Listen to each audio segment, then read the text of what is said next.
ሁላችሁም የምትወዛገቡበት ነገር ታይፎይድ እና ታይፈስ ምንድነው ልዩነታቸው? ሰላም እንዴት ናችሁልኝ? ዛሬ በሁለቱ መካከል ያለው ልዩነት ጽድት አድርጌ እነግራችኋለሁ። ይህን ቪዲዮ እስከ መጨረሻ ተከታተሉ።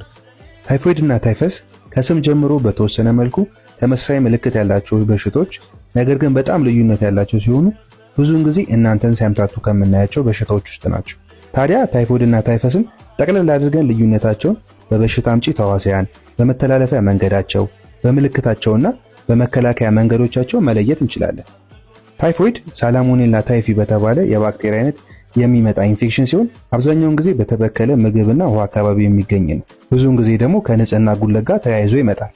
ታይፈስ ደግሞ ሪኬትሲያ በተባለ የባክቴሪያ አይነት የሚመጣ ኢንፌክሽን ሲሆን እንደ ታይፎይድ ሁሉ ከሰው ወደ ሰው የሚተላለፍ አይደለም። ይልቁንም በተባይና በአይጥ አማካኝነት የሚተላለፍ ነው። ታይፎይድና ታይፈስ በተወሰነ መልኩ ተመሳሳይ ምልክት የሚኖራቸው ሲሆን ከነዚህም ውስጥ ትኩሳት፣ የራስ ምታት፣ ሰውነት መቆረጣጠም፣ መደካከም ሁለቱም ጋር የምናያቸው ምልክቶች ናቸው።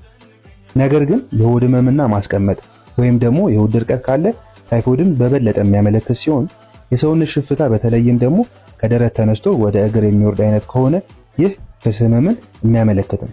ታዲያ የታይፈስና የታይፎይድ ህመምን ለመከላከል በዋንነት የአካባቢና የግል ንጽህና መጠበቅ ዋነኛው መንገድ ሲሆን በተጨማሪ ግን የታይፈስ ህመም በጣም በተንሰራፋበት ቦታ ላይ ክትባት እንደ ቅድመ መከላከያ የሚሰጥ ሲሆን ለታይፎይድ ህመም ግን ምንም ክትባት የለም።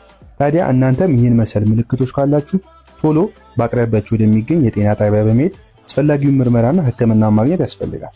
በተጨማሪም ደግሞ ለእንደዚህ አይነት መረጃዎች ይህንን ፔጅ ፎሎ፣ ላይክ እና ሼር ማድረጋችሁ እንዳትረሱ። ቸር ቆዩልኝ።